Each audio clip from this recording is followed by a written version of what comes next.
Now, after the top of the hour, to the Middle East, where tensions remain high as the U.S. 60-day ceasefire agreement with Iran is set to expire today. Our chief foreign correspondent, Trey Yingst, joins us live from Tel Aviv with the latest. Hey, Trey.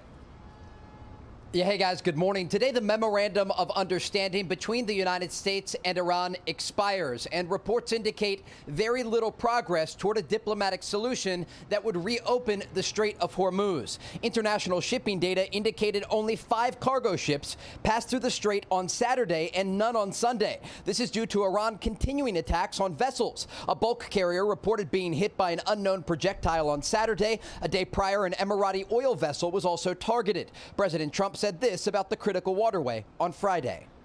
After we finish defeating Iran, which is being very badly defeated, pretty soon I'll be declaring the Hormuz Strait a territory of the United States. Essentially, that's what it is. We have the blockade. The Wall Street Journal reports that Iran has been using this time to prepare for a return to conflict rather than finding a diplomatic off-ramp. Iranian and Arab officials told the Journal that Iran has produced additional missiles and drones, believing that the United States is waiting for a future attack. This comes as Trump administration officials, including Jared Kushner, are in the region pursuing diplomatic avenues to address the ceasefire in Gaza. Kushner met Sunday in Egypt with Hamas chief Khalil al-Hayya to solidify the process for Hamas to lay down their weapons in Gaza. Kushner was joined by Board of Peace envoys Nikolai Mladenov and Tony Blair. Reports indicate he is meeting today with Israeli Prime Minister Benjamin Netanyahu, who recently called the Board of Peace roadmap unacceptable. Israel does not accept the 15-point document. The IDF will not carry out any withdrawal until Hamas is disarmed. And when I say disarming Hamas, it means heavy weaponry, lighter weaponry, all weaponry. And we are talking about genuine disarmament, not fictitious disarmament. Now, on the issue of Iran, U.S. Treasury Secretary Scott Bessent said last week in an interview the United States is going to prepare never-before-seen economic pressure on the Iranian regime as this question remains if a diplomatic solution can be reached. Guys? So they're talking about the Treasury Secretary now as front and center. The 60 days expires just means they're not going to move forward with the deal. It's not as if they go back to war necessarily. But they understand it. Reuters is saying that Bessent is going to do something like this.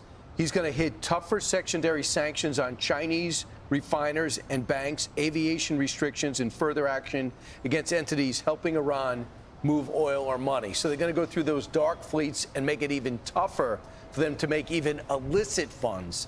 Does that sound like something that would be unprecedented, Trey? Absolutely. It would put new economic pressure on Iran. And when we think about these sanctions, you have to think about it like an onion. At the center, you have the U.S. naval blockade, and this is preventing the Iranians from exporting crude oil, their critical export that provides the regime with money not just to pay soldiers, but to produce missiles and drones. But then you have secondary sanctions, and sanctions now that appear will target the countries that are buying oil from Iran, that they're still trying to export on the ground. And so the goal here is to economically isolate the Iranian regime from the rest of the world with no off switch. Because as time moves forward, the Iranians think that they have an advantage. But as a result of the U.S. naval blockade and these additional sanctions, the Iranians are hurting economically. The inflation rate is rapidly rising inside of Iran. And according to regional intelligence sources, they are starting to feel this economic pressure. And that couples with domestic pressure for the regime officials in Tehran. So, Trey, when you say they're feeling it, which I believe a lot of our intelligence is showing, are we seeing any indication of dissent amongst the IRGC? Are those soldiers not being paid and they're walking off as a result of that? Or do we know? There are indications that they're having trouble paying certain IRGC officials. And domestically, the cost of food and other goods, it's rising. And this is, again, felt inside of Iran. It is very close to home for those officials in Tehran. But the broader question here is if the Iranians are willing to change their behavior. And each and every day they are still threatening the United States. They just yesterday put out a bounty on the heads of U.S. soldiers, saying that if anyone in Iran kills a U.S. soldier, that they're going to be paid in cash. They're still threatening the life of President Trump. And they are making a lot of statements about the possibility of returning to direct conflict with the United States. And so despite the fact that this memorandum of understanding is expiring, there are broader questions about if Iran is serious about a diplomatic off-ramp or if they are, according to the Wall Street Journal, preparing for a return to combat. Yeah, Trey, the president was saying yesterday that they're not paying their so-called police, they're not paying their soldiers. Current sanctions are costing Iran an estimated of $435 million per day. There's also a report that the Trump administration opened a back channel to Iran's IRGC because U.S. officials are questioning whether or not the negotiators that represent Tehran have the authority to actually end the war. Do you know anything about this?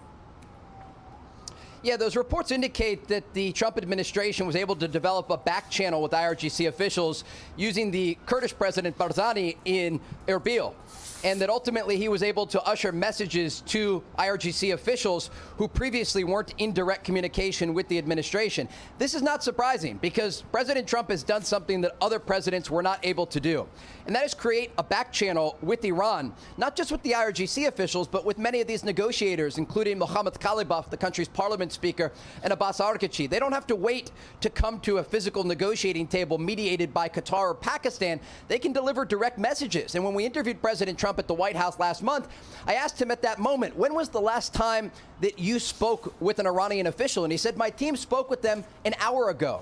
And again, this speaks to the real-time messaging back and forth between Washington and Tehran to try and reach an agreement. But again, at this point, the Iranians remain defiant. They are still threatening U.S. forces and personnel across the Middle East. But they have to remember there are still 50,000 U.S. forces deployed across the region, and they are prepared at a moment's notice if President Trump decides to resume combat operations against the regime. All right. Thanks so much, Trey. We'll see what happens as the MOU expires today. Trey Yingst, thank you so much. I would like to get some clarity from the White House because I saw in this interview that the vice president did with our own Will Cain, that he said that the number one goal for the administration is to keep oil and gas prices cheap. And then number two is to ensure that they don't get a nuclear weapon. If you're governing this conflict by just gas first, then you're playing into the Iranians' hands. Last time I heard, and I was gone last week, that before I left, the president still said that the number one goal is so they don't get a nuclear weapon. He said that on Friday in New York. He did. So if we're reversing the strategy, this is an inconsistent message that they need to clarify. Obviously, the president's word is the one I'm going to roll with, but you can't have your chief negotiator governing this, debating this back and forth to get to a resolution with the goal in mind just to get gas prices down. Now, that matters to the American people, and I understand that it matters in the midterms, but the Iranians know that as well. And they're going to keep this going if they know that's top of mind. You lose leverage if you keep saying, okay, let's hold on to that straight because that's what America cares most about. Be sure to like and subscribe for all the Fox News latest on YouTube and catch full shows streaming now on Fox One.